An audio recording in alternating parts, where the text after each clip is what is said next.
Turn this off. Okay, so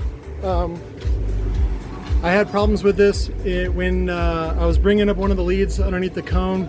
The lead snapped. It's so delicate. It's very light aluminum. Next time I get these made, I'll get them made of copper. So, because I think they just made them different for me, so that way jail wouldn't get mad. But you know, fuck them. I'll use China. China don't care. So, but so what I've done to avoid this is I'm going to run the leads below.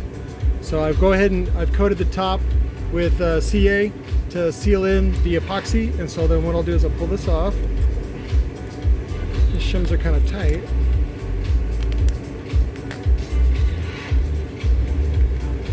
This is for Fernie, or Fanny, Fernando.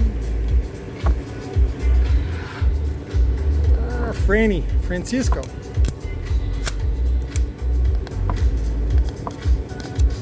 You can pull out one side at a time. Be gentle.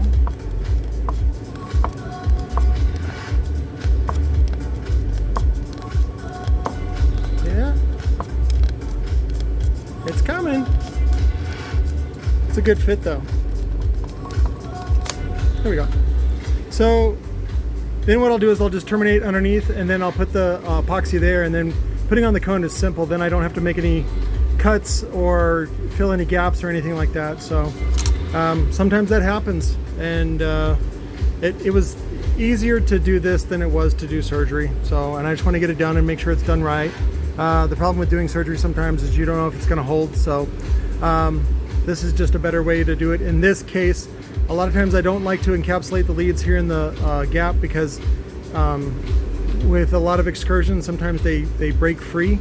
But in this case, because it's just a W6, which doesn't move that much, maybe like an inch and a half linear, or actually an inch linear and then an inch and a half mechanical, it's going to be fine. So I'm not worried about it. But that's why there's a 3-year warranty in case there is a problem. So, but just a quick update on that. I will get this done ASAP and then get this out to them. Love you. Bye.